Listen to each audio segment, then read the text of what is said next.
We're going to look back at that semi-final that had so much incident over 2 days on ESPN Cricket for Matchday UK 2019.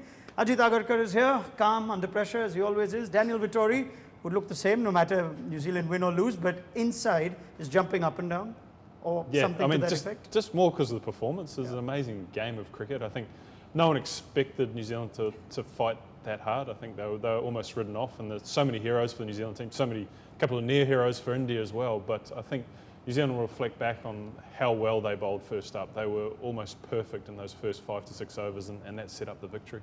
Has the game ended right there? New ball, 5 for 3.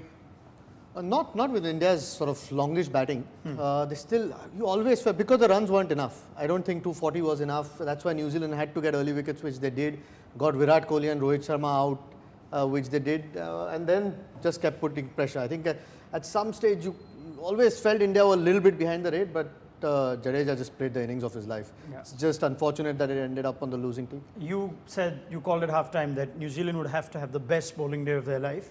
In what we saw from Trent Boult and Matt Henry with the new ball, in what we saw from Mitchell Santner going at a run and over for the first 7 overs, do you say this has been their best all-round bowling performance you've seen in a while? I think the execution was exceptional, but the pitch allowed them to do that as well. I think we're going to reflect back on Ross Taylor and Kane Williamson's innings, and we thought they looked stuck at times and how well might India even be at a harder time for them. Yeah, exactly. Yes, so I mean, they soaked up a lot of pressure to get New Zealand through to that total, and they, to give them credit, they read the wicket better than anyone. So they bowled exceptionally, and the conditions allowed them to be even better. Okay, how much did India's tactics cost them in terms of either shot selection at the top, batting order positions? Where would you allocate or allot the proportionate blame? Yeah, a little bit surprised that they batted MS Dhoni in a game of 240 as low as they did, because he likes to take his time. We've seen time and again. And today was an ideal situation. Perhaps should have come after Rishabh Pant. Whether it's an admission of where his game is at, we don't know. I mean, Virat Kohli probably will answer that question better. But to come after Rishabh Pant, Hardik, Pandya and Dinesh, Karthik, to me was a little bit surprising. I think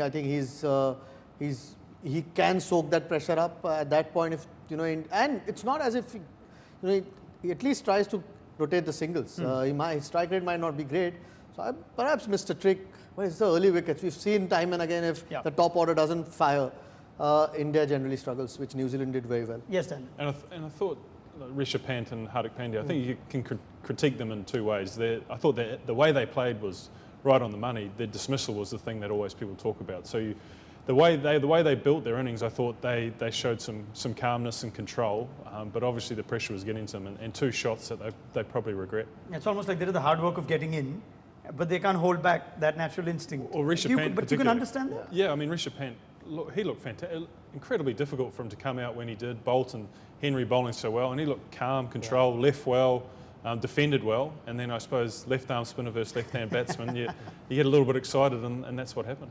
In Hardik Pandya's defence though, Santner had bowled 5 overs for 5 runs at that point. So somewhere he had to take chance. That's the shot that he plays. Santner was good enough on the day to not let him do that. So yeah, he might probably not enjoy that, where India ended up with just 18 shot. But I think that it was there for he had to take a chance at that point because India was stuck.